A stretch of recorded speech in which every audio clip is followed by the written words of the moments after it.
வணக்கம் நண்பர்களே, தமிழ் சபகம் இந்த வீடியோவுக்கு உங்களே வரவேற்கிறேன். பிக் பாஸ் சீசன் 8லேயே யாராலையுமே நம்ப முடியாத ஒரு எவிக்ஷனாக இருக்கிறது தீபக் அவர்களோட எவிக்ஷனாக தான் இருக்குது. ஏன்னா எல்லாருமே இறுதிப் போட்டி வரைக்கும் தீபக் அவர்கள் போவார்ன்ற மிகப்பெரிய எதிர்பார்ப்பு இருந்தது. அது மட்டும் இல்லாமல் இந்த 7 சீசன்கள்லேயுமே எந்த ஒரு சீசன்லேயுமே 40 வயது கடந்த எந்த ஒரு நபர்களுமே ஃபைனல் வரைக்கும் போனதில்லை.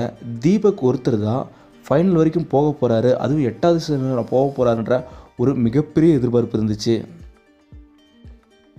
ஏன்னா தீபக் அவர்கள் எல்லாருக்கிட்டையுமே ஒரு அண்ணனாக பழகி எல்லாருக்குமே நல்ல அறிவுரைகளை கொடுத்து பிக் பாஸ் வீட்லேயே ஒரு சிறந்த கண்டஸ்டண்ட்டாக இருந்திருக்காரு. இந்த நிலையில் அவர் இந்த வாரம், அதுவும் கடைசி வாரத்துக்கு முதல் வாரம் எவிக்ஷன் ஆனது ரசிகர்களிடையே ஒரு மிகப்பெரிய சோகத்தை ஏற்படுத்தியிருக்கு.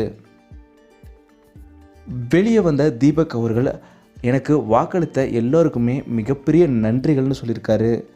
கண்டிப்பாக தீபக் அவர்கள் தன்னால் முடிஞ்ச அறிவுரைகளை எல்லாருக்குமே கொடுத்துருந்தாரு. இந்த பிக் பாஸ் சீசன் 8லேயே ஒன் ஆஃப் த பெஸ்ட் கண்டஸ்டண்ட்டாகவுமே தீபக் அவர்கள் இருந்திருக்காரு. தீபக் அவர்கள் எவிக்ஷன் ஆனதை பற்றி நீங்கள் என்ன நினைக்கிறீங்கன்னு மறக்காமல் கீழே கமெண்ட்டில் சொல்லுங்கள். இந்த வீடியோ உங்களுக்கு பிடிச்சிருந்தால் லைக் பண்ணுங்கள், கமெண்ட் பண்ணுங்கள், ஷேர் பண்ணுங்கள். தமிழ் சேனல் நீங்கள் சப்ஸ்கிரைப் பண்ணணும்னா சப்ஸ்கிரைப் பண்ணுங்கள். மறக்காம பக்கத்தில் இருக்க பெல் ஐக்கானை கிளிக் பண்ணுங்கள்.